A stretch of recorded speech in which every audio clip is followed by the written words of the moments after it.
What's up and what's happening, TPE Fam? We're back with another episode of the Pivot Experience podcast, where our aim and goal is to help leaders get better each and every day. My name is Alex Seal, and I've spent 20 years with the world's most caring company. And as you guys know, I've been hyper active on LinkedIn, making connections and networking with some really great people who are doing some really great things. I had the opportunity to stumble across this young lady by the name of Amanda Finnigan. She is working at a Chick-fil-A really close to my hometown here in Houston, Texas. And I just love the energy from the first post that I saw from her. She's incredibly passionate about her job. She is incredibly passionate about being a follower of Christ, and everything that we had a chance to talk about in this episode, I believe leaders need to hear it, and it will definitely impact your journey and impact how you think about your walk in leadership. So I can't wait for you guys to hear this episode, and I can't wait for you guys to be able to be encouraged as I was, facilitating the interview, listening to Amanda and just how she sees people and how she views herself in the business and everything that she just kind of stands for. It's something that you can truly tip your hat to and pay respect towards someone who is a young leader who is passionate about getting things done and just making it happen. So without further ado, man, let's get into the episode.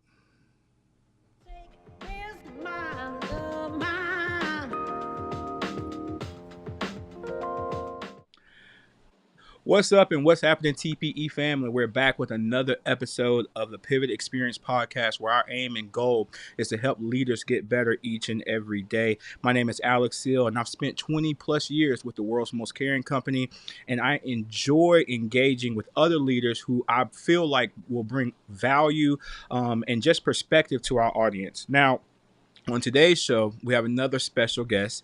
And transparently, and this has kind of been a reoccurring theme here. I ran across this individual on LinkedIn, and in 20 years of doing this job, there's a certain level of energy that you're looking for in the people that you want to serve alongside you. In today's time where talent might be scarce, we might be on the quote unquote war for talent. There's some people that just jump off the page when you see the energy that they bring to the table. And I ran across this young lady on my LinkedIn feed, and I couldn't help but to connect with her and try to follow her, because every post that she makes, everything that she talks about really speaks to the heart of what I believe Chick-fil-A is. The way she thinks about serving and growing and just helping build a business is something that I've really had the opportunity to enjoy just watching. I just had to have the courage to reach out to her and try to get her on today's show. And I'm talking about Amanda Finnigan. Amanda, how are you doing today? Hey, I'm doing pretty good. And I'm super grateful that you reached out. I have gotten super active on LinkedIn and never planned for it to really amount to anything, but I've made a ton of really great connections. And so I'm always happy when someone reaches out. Always glad to chat. Yeah, definitely. So, Amanda, if you would please, for myself and the audience, kind of give us a synopsis of who you are. How did you begin working in, Chick-fil-A of all places? How did that become your destination? And just a little bit about yourself. Yeah, for sure. So, really, my faith is the central part of my whole life. I have always believed in God, followed God. That's always just been the center of who I am and what I do. And so every day, my mission is just to be a testament to God's grace. And I never thought that I would be doing that through the chicken business, but here I am. And so I was born and raised in Houston, still there today, and born to both my parents and one older sister, lots of cats in the house growing up. And I was homeschooled as a young kid and really learned a lot of just kind of how to teach and motivate myself through that, I think. And then I went to a private school later on, did community college, and then went on to university. And growing up, I was always involved in, extracurriculars, swim team, choir. Music was always kind of my thing, sports not so much. And so I was always just kind of the person that wanted to stay busy, do different things. I was really involved with church growing up. That was always something instilled in me, again, very like faith centric. And so just serving and caring for others was something that was a focus of mine pretty early on from a young age. And, growing up and kind of going through middle school, early high school, and some friends of mine starting to struggle with mental health issues and kind of just being exposed to a lot of just the darkness and pain in the world, just really opening my eyes to like, man, like life is tough and there's a lot of people going through a lot of different things. And what's the answer for them? What's the answer for me when things don't go our way, And for me, I found in my life, the only answer is Christ. The only answer is God's grace, like God's undeserved favor to have created me, to want a relationship with me, to guide me through life. And so just growing up kind of with that, the center. And so going into college, because of just kind of my experiences, I decided to study psychology. And I really was dead set on going into the mental health field. That was like my thing. So it kind of morphed. I first wanted to be a counselor because there's different licenses you can get, different kind of higher level degrees you can get depending on what you specifically want to do in that field. And so first I thought counselor, and then I had really narrowed down on social work. So I planned to get my master's in social work, and work at a hospital was actually my ideal setting because in my mind, I had a lot of work experience at that point, working in ministry, doing like internships with worship ministry students, children's ministry, those types of things. And I enjoyed that and definitely was able to apply my passions of like service and encouragement there. But I remember thinking to myself, like, not everyone is going to walk into a church in their life, but everyone walks into a hospital. That's what I thought at the time. Of course, now it's everyone walks into a Chick-fil-A. But at the time, I was very dead set on that. And I was going into my final year of university at Houston, previously Houston Baptist, now Houston Christian University. And I just needed a summer job just to save up some money. And I loved Chick-fil-A, and there was a new Chick-fil-A being built right next to my university. And so I ended up going in to eat breakfast there the first day that they opened the dining room, because this was in 2021. So this was like somewhat fresh off COVID. So they opened the dining room. It was this whole big thing. And I went in, and the operator, Steven, just happened to be there. And so I got up and introduced myself and said, hey, I want a job here. And they interviewed and hired me on the spot. And then what started as a summer job turned out to be a whole lot more. And so I went into that semester of classes and found out actually that I could graduate early that December. And so throughout kind of that process of just adding on the classes that I needed, trying to figure out, what grad school I was applying to, different things like that, I actually started having a lot of conversations with Steven and my operator, with other people in my life, with my family, and really realizing, like, have I put myself into a box that God never actually put me in by saying I'm going to work in the mental health field and like that's all there is, that's all I'm going to do. And realizing that was much more my idea, and kind of my idea of trying to control my journey and my story essentially, and control how I wanted to apply my passions, instead of actually seeking the Lord and seeking like what opportunity might God have for me in some unknown space that I don't even know exists yet. And so that had really been my experience working at Chick-fil-A. I live in a very diverse city and I work in a very diverse Chick-fil-A. And so just getting to know people and becoming, close friends with people that have completely different backgrounds than I did was really something new to me. And I really just learned so much about myself, about others, about my faith, even in God. And there was just endless opportunity to influence people. I mean, even our corporate purpose at Chick-fil-A, right, to not only be a faithful steward of all that God has entrusted to us, but to have a positive influence on all who come into contact with Chick-fil-A, And so what does it look like for me to utilize every single guest interaction, every single team member interaction to point someone to something greater than myself, greater than them, And so finding that I could apply my passions of service and encouragement and all those things in this space that I never saw myself in. I mean, I'd never worked in fast food, never thought I would be bagging chicken for a living, but just loved it. I loved every minute of it. And so having these conversations, planning to graduate, realizing I think I'm about to let a pivot happen that I never expected. And so I ended up actually not applying to grad school. So I graduated with my bachelor's in December of 2021 and kept working at Chick-fil-A with really no idea what was ahead. At that point, I was a trainer, so I was like one step up from a team member. Had no clue what I was doing with my life at that point. And, just was honestly along for the ride. And it was kind of the first time I really let go of my ideas and my plans before God, which was really a shift for me. And so going into that season of life, I did get promoted to be the scheduling lead at my store, which I'm still in that role today. And so I'm in charge of the schedule, making the schedule for a whole restaurant, leading shifts, developing younger leaders, helping manage labor, those types of things. And then a little over a year ago now, I got transferred to our other store because we're a multi-unit. And so now I've been the scheduling lead there for a little over a year. And in that time of just developing as a leader, helping develop others, really just feeling the impact and the legacy of my operator and the way that he's influenced us positively, I really have felt inspired that I do want to make Chick-fil-A my long-term plan, long-term goal. Of course, I hesitate to use the word plan now. I say idea because I've learned not to carve anything into stone, because that's just when God's going to start laughing and say, no, actually, there might be something else. So there might be something else. But for now, Chick-fil-A is what I'm heading towards. And so my goal is to apply for a leadership development program within the next year, and then apply for operator after that. And so that's where the journey's taken me. And yeah, I'm still to this day really involved with my church community, really involved with music. I write music. I have a song on Spotify. I'm pretty sure only like 25 people have listened to it, but that's okay because I put a song on Spotify and that was the goal. So, really involved with worship ministry at church. Really love just walking with younger girls through life, whatever that looks like. Really enjoy going for walks at the park, going to the gym, painting my nails, all the typical, things during the week to fill my time. But really just living each day, trying to be a testament to God's grace and just be able to point to the ways that he's been with me every step of the way. Wow. I love the fact, number one, that how in tune you are with your purpose and your like drive, like what's pushing that, what's what gives it life. You almost just took all the steam out of my first question, because I think it's apparent to me after that I understand what drives your leadership, and a lot of the things that you say.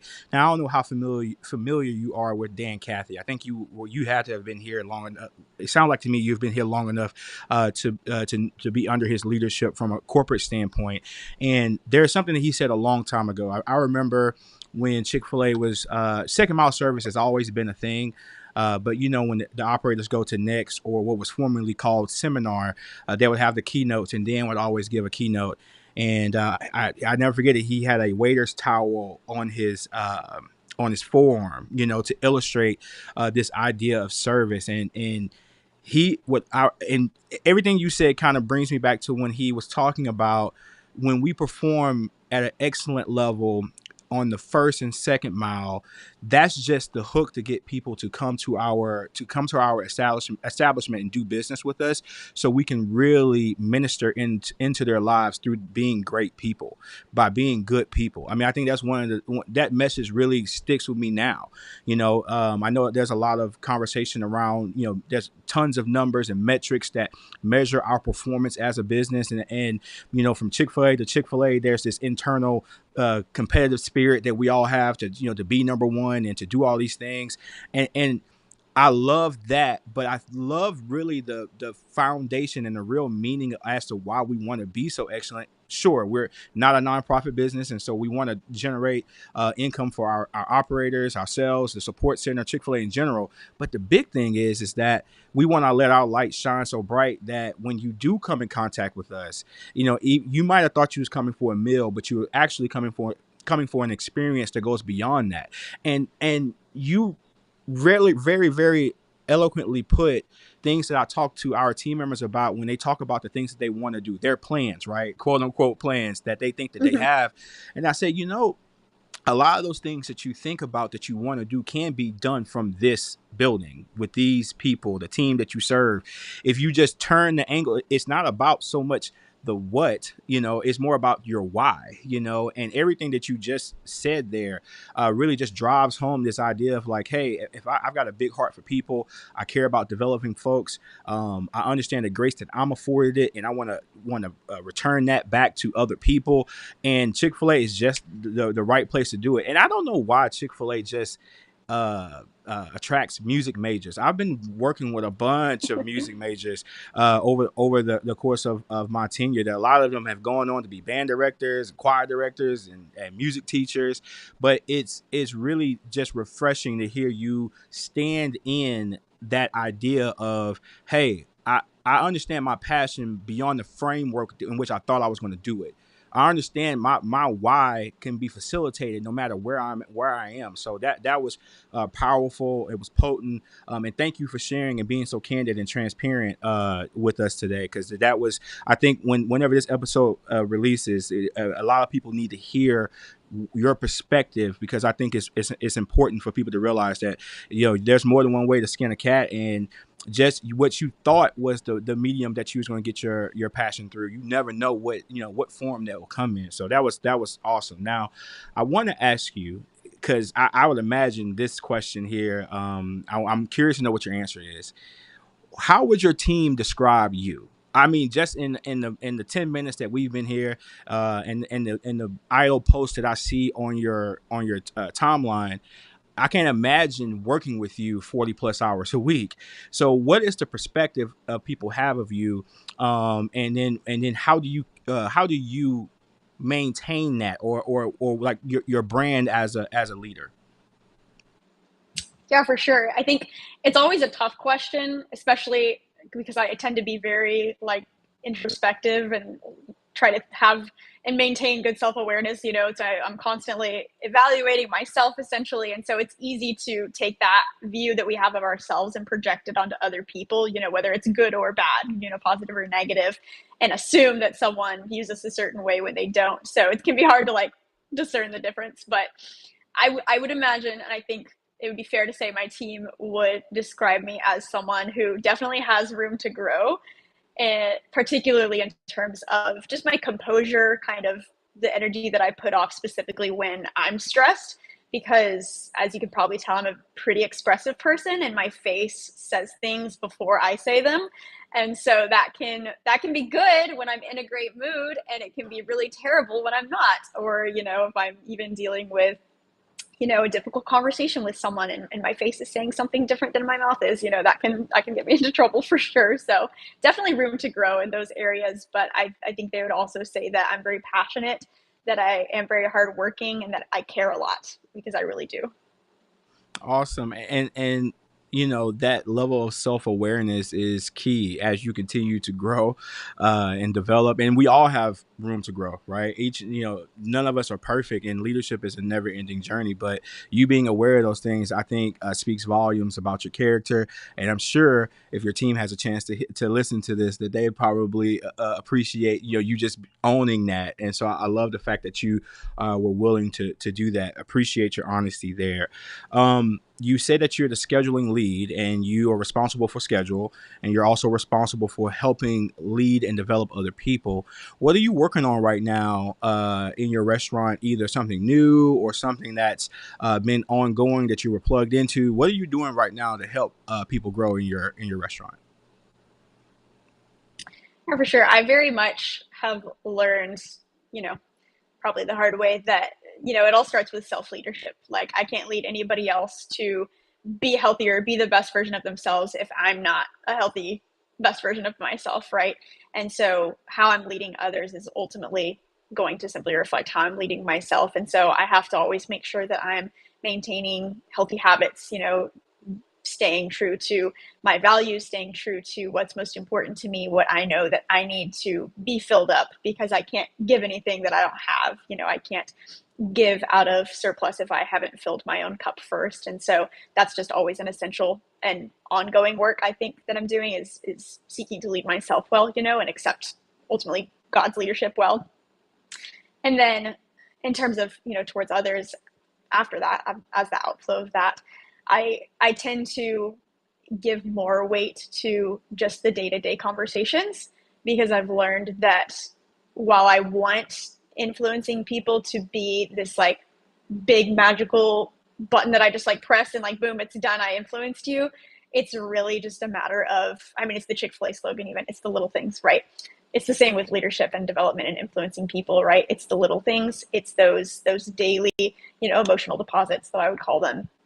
It's checking in with people and saying, hey, how are you doing today? It's asking how someone's family is doing. It's remembering something that someone mentioned 3 weeks ago and following up about it. And then it's getting into deeper conversations. Hey, what are your goals? Hey, tell me where you're at and where you want to be. Hey, tell me something that a barrier that you're facing right now. Talk to me about that. Having and fostering those kinds of conversations to get people thinking about those types of things. And it's just doing that every single day and doing that with different team members for the season that they're in my restaurant, and in my scope of influence, because the reality for most people in the restaurant is they're not going to be there long term. And so how do I leverage the time that I have with them now to be intentional in the day in and day out? And so it's not, something specific or like a project that I'm working on, but that's just kind of my mentality and how I approach the development of others. Really is, it's slow and steady. It's not, I'm going to do this one big thing and then it's all going to be done.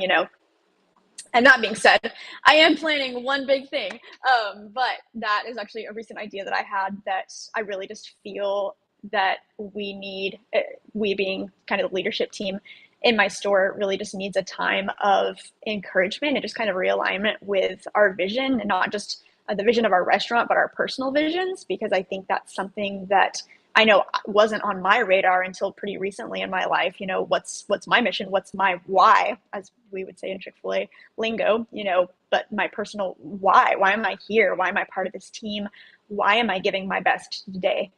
Why do I want to go into LDP? Why do I want to be an operator? Like, those questions all have to be answered as a foundation for anything that we're doing, and so in the store, and for all the leaders in my store, like, all of them have a why for why they're there and why they're working to give their best and to serve others.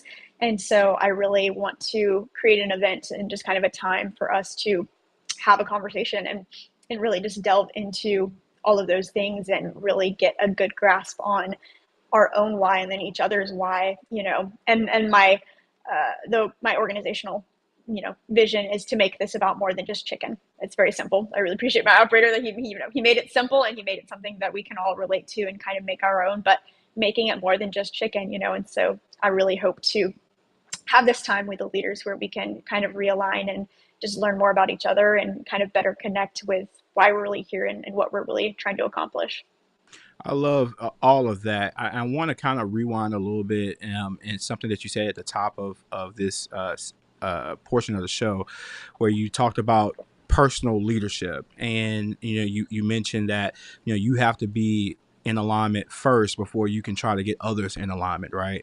And so, what are some like practical things for anybody that's out there that heard that wants to do the same?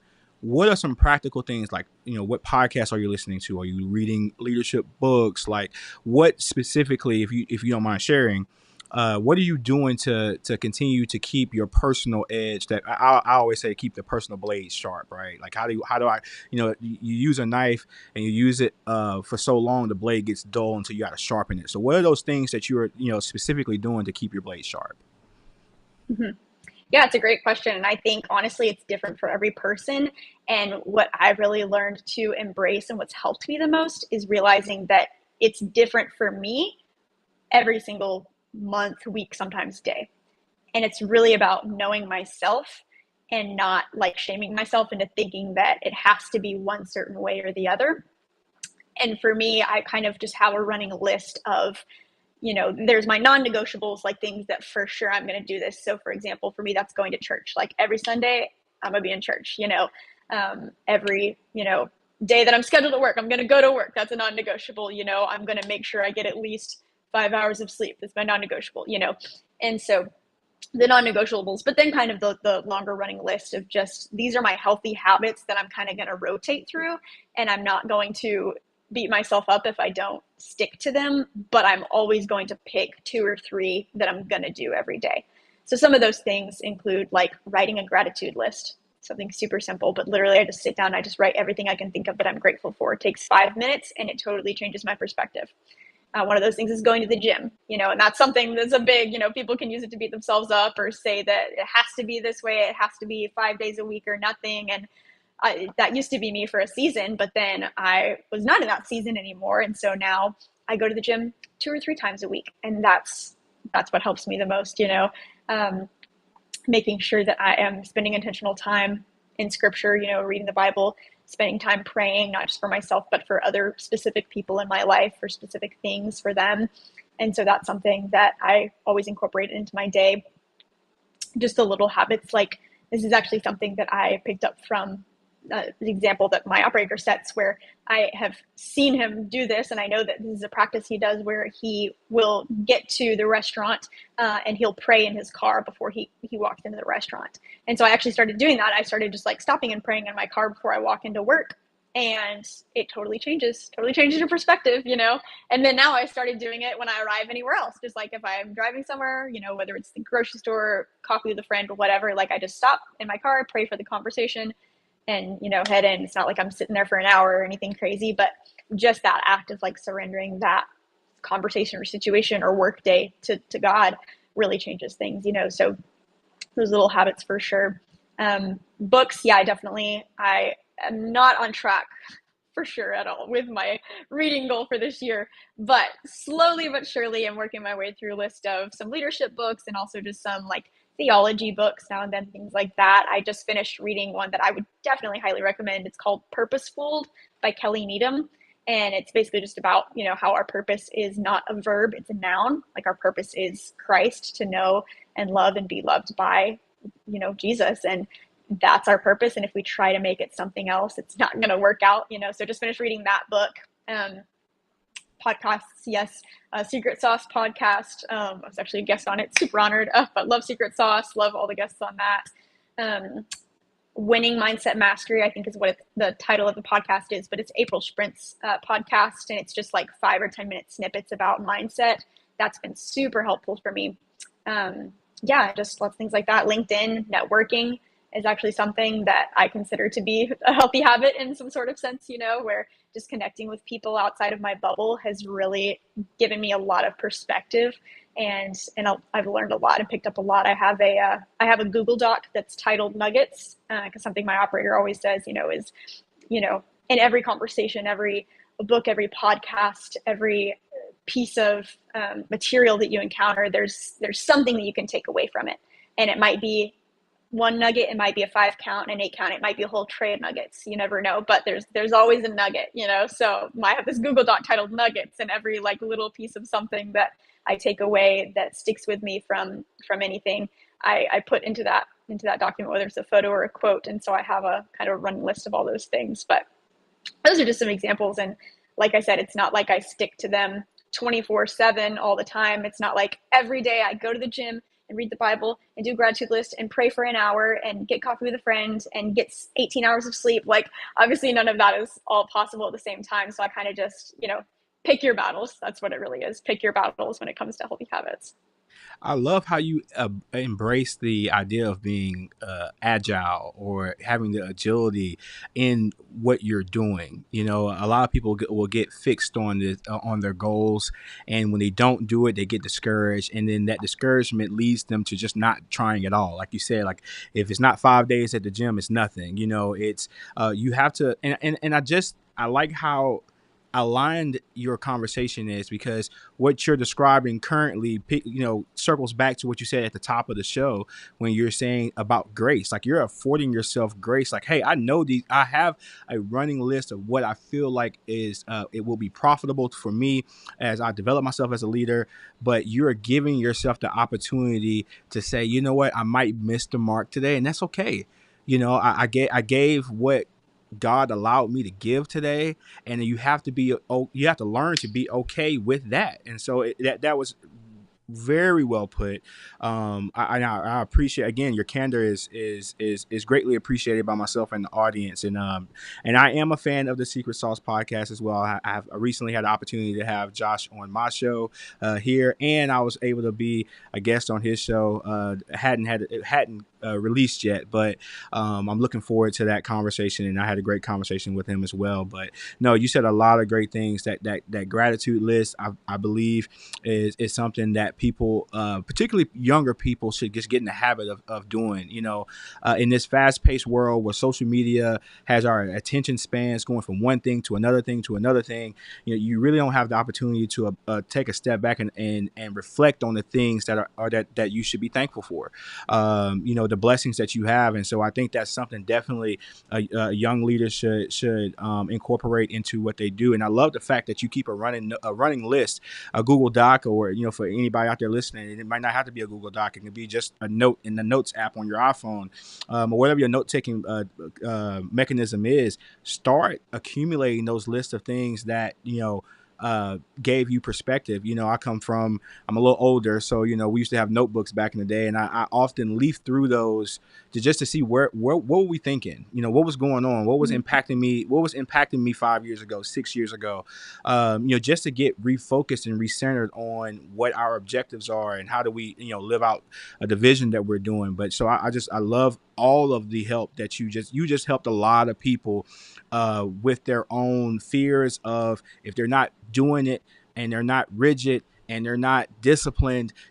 Discipline is good. You did mention your non-negotiables. There is some things that you're going to do, that you have a short list of things that, hey, these are happening no matter what. But then those other things are seasonal. And I can't help but to agree with you. I was talking to one of the other coaches here at the TPE.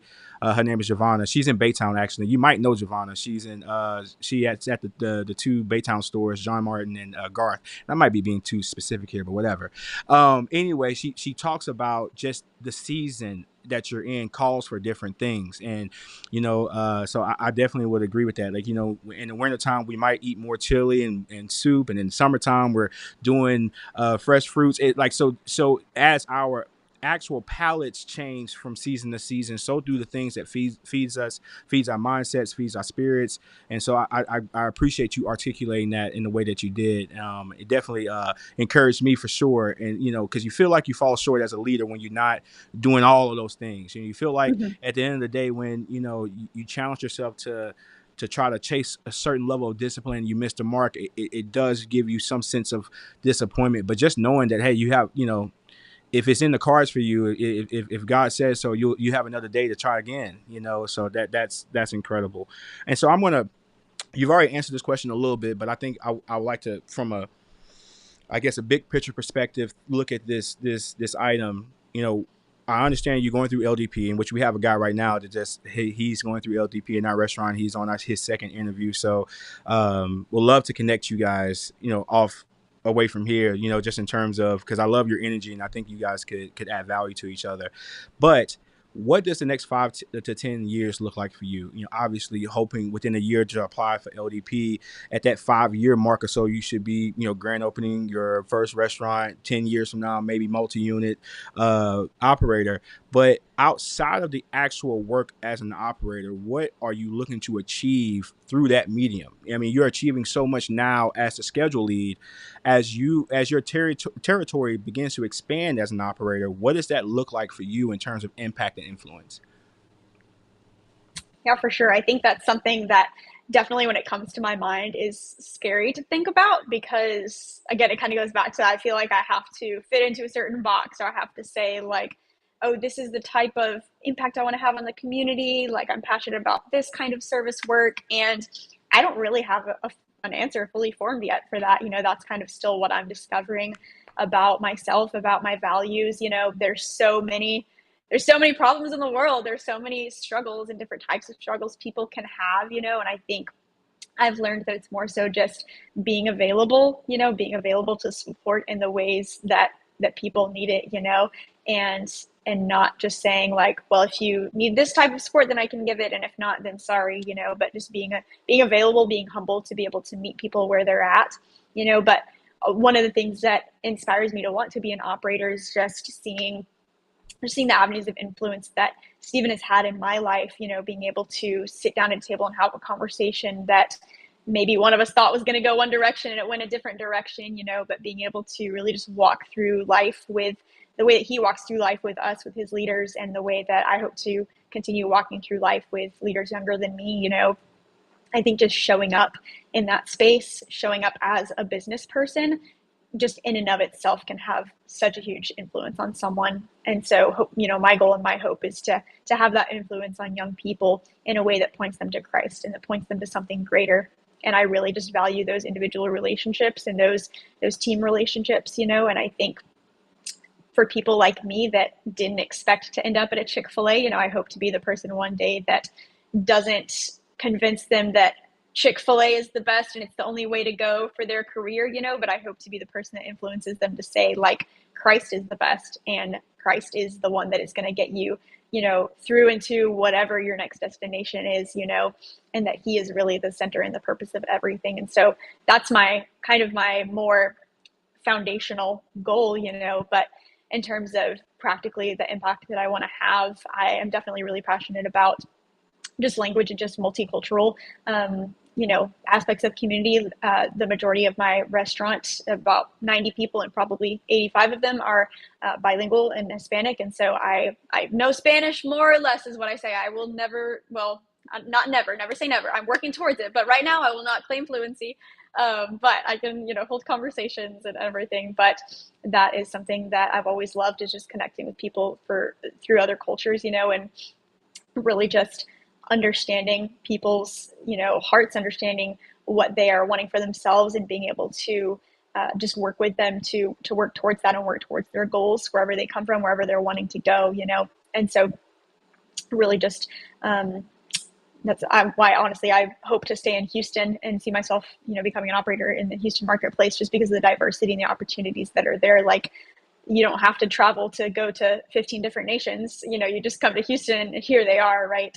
And so lots of opportunities for not just service work, but just being involved with walking with people through their lives, you know, and just having resources at your disposal, you know, to help with education. You know, a lot of people want to pursue something and there's like an educational barrier or certification that they need to get, you know, and so even as the scheduler in my role now, you know, I try to work with people and help them out and say, like, hey, you need to take this class for the certification. How can I work your schedule around it? You know, and so how much more still as an operator will I hope to have that mentality and that ability to not just offer someone leadership development, but offer them financial stability, not just offer them financial stability, but offer them resources to help them pursue a higher goal, you know, and all of those things kind of tying in together, but having those resources and those avenues to provide that support for people. No, I love that. And I want to say, first of all, thank you so much for sharing your story with us, sharing your why, sharing your passion. I you lived up to the hype, I guess I could say, in terms of what my expectations were for this conversation. I think you shared so many nuggets. If I was, you know, you probably fill up a few pages of docs if I was documenting this conversation this way. I want to wish you the best of luck on your big project that you got coming up in terms of galvanizing your team towards their personal whys. I'm sure I'll have a front row seat on your LinkedIn as you document that journey, as you develop that event. Hopefully that goes well. And before we get out of here, how can people find you, Amanda? Yeah, well, definitely LinkedIn is the place to go because it's super active on there. You just shoot me a DM, connect with me, and let me know. And also, I have a Calendly, that's hard to say, link on my LinkedIn profile. And so you can actually go there and just schedule a meeting with me just to chat. I put everything on my calendar. So you can just pick whatever day works for you. And I would love to connect. Awesome. Well, there you have it, TPE family. Another great guest, an excellent team member, an excellent leader, a person who is really in tune with their why. And I am looking forward to her continued influence, not only on the people that she serves with directly in her organization, but also the countless other people that she's impacting through LinkedIn and through conversations like this. Thank you so much for spending time with us today. And until next time, TPE family. Peace.